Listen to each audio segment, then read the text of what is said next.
Alors les amis, bonjour, j'espère que vous allez tous bien. Moi, par la grâce de Dieu, je me porte également bien. Hier, c'était le 5 novembre où nous avons assisté aux élections présidentielles des États-Unis et Donald Trump a été une fois de plus élu en tant que président des États-Unis pour son dernier mandat, vu qu'il a déjà écoulé un mandat bien avant cela. Nous sommes plus ou moins contents de son élection. Alors, parlant des élections, cela m'amène donc directement en 2025 au Cameroun, où nous allons assister aux élections présidentielles. Et je me pose la question, est-ce que l'État du Cameroun est incapable de fournir à chaque centre de vote au Cameroun des machines électorales? Le Cameroun est un grand pays et l'État peut rendre cela possible. Vous allez voir, ça va rendre les élections très vivantes et intéressantes à regarder. Chacun peut regarder les élections depuis le confort de son salon à la maison. Avec les machines de vote, c'est très simple, ça résout beaucoup de problèmes. Il est bien vrai que c'est coûteux, mais ça résout beaucoup de problèmes. Nous ne sommes plus au XVIIIe siècle où chaque votant va entrer avec la carte imprimée de son candidat et mettre dans le box. C'est les trucs du passé, Nous sommes au XXIe siècle. Le monde est digitalisé. Rendons vraiment les élections au Cameroun digitales. Faisons comme les pays développés font. Et comment font les pays développés? Ils ne viennent plus avec les cartes imprimées et mettre dans les box où on va faire les décomptes manuellement pour dire, par exemple, RDBC, on marque au tableau. UDC, on marque. À la fin, on décompte pour dire RDBC a tel nombre de voix. Non, nous sommes à ce niveau-là. Rendons vraiment les votes digitales. Et cela va nous épargner beaucoup de problèmes. D'abord, les problèmes de transparence. Et ça, vous savez, c'est que ça crée souvent dans beaucoup de pays en Afrique. Quand les élections se passent comme ça, comme on a vécu hier en direct, ça épargne beaucoup de problèmes. Tout le monde voit comment c'est transparent. Tout le monde voit qui est en train de gagner, qui est en train de prendre le dessus sur qui. Donc je ne comprends pas pourquoi on doit toujours rester dans le passé. Essayons un peu d'aborder cela. Et nous avons beaucoup de choses vont changer. Alors, ceci étant dit, ça me ramène au vif du sujet. Donc, j'ai vu un extrait hier où un ministre demandait au président de la République de se représenter pour les élections de 2025 au nom de tous les jeunes de sa région. Je me demande bien si il a pu regrouper tous les jeunes de sa région et ces jeunes ont donné leur avis et ces jeunes lui ont demandé de dire au président de se représenter pour les élections en 2025. Alors, cela n'est même pas un problème. Le président de la République a 91 ans, bientôt 92 ans. En 2025, il aura 92 ans.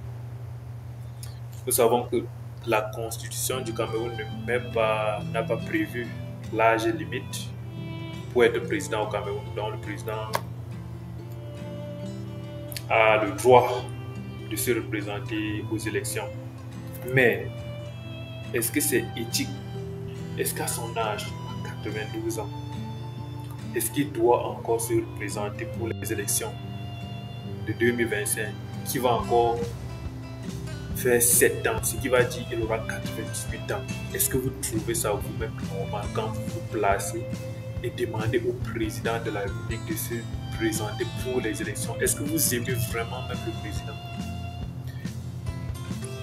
Si le président était votre père, prenons des exemples concrets. Si le président était votre père, est-ce que vous demanderez à votre père de faire de telles tâches à 90 ans? 90 ans seulement. Disons même 80 ans. Est-ce que vous pouvez demander à votre père de faire de telles tâches? Être président de la République, ça demande beaucoup de force. Ça demande beaucoup d'énergie. Ça demande tellement d'énergie. Il doit voyager pour aller ici. À cet âge-là, un vieux doit être dans un lieu paisible et profiter de sa retraite et profiter de tout ce qu'il a fait durant sa jeunesse. Paul Paul Biya est arrivé au pouvoir très jeune. Il est arrivé au pouvoir très jeune. Il va donc vivre sa retraite quand? À quel âge? Il va donc s'asseoir à quel moment et causer avec ses petits-enfants, leur raconter les hauts et les bas de son travail, ses expériences, ce qu'il a vécu en tant que haut fonctionnaire de l'État. À quel moment il va le faire? Permettez à ce monsieur d'aller se reposer. Il a fait de son mieux. Permettez-lui d'aller se reposer. Alors, quand j'entends cela, je me pose une seule question. Le ministre qui demande au président donc de se représenter pour les élections en 2025, est-ce que si le président ne se représente pas, donc par conséquent, il ne sera pas président en 2025, est-ce que lui, ce ministre, il va garder sa place? Est-ce qu'il sera toujours ministre? Si la réponse est non, je comprends donc et je sais quoi faire. On comprend directement qu'il n'est pas là parce qu'il aime le président. Dans la plupart des cas, ils n'aiment pas le président. Ils se battent pour leur position. Parce que si le président n'est pas là, lui, il n'est pas là. Sa place dépend de l'élection du président de la République. Vous allez voir même, si un jour le président part en retraite, tous ceux-là, ils vont même oublier combien, très peu vont prendre leur téléphone et encore l'appeler s'ils au village, s'ils rentrent au village.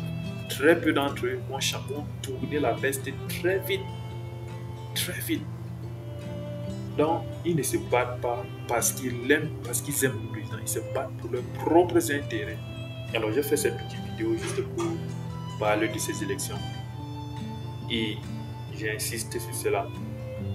En 2025, tous ceux qui votent sont majeurs. Ce qui veut dire qu'ils savent ce qu'ils font. Alors, votez sagement. Car voter ne prend pas 10 minutes.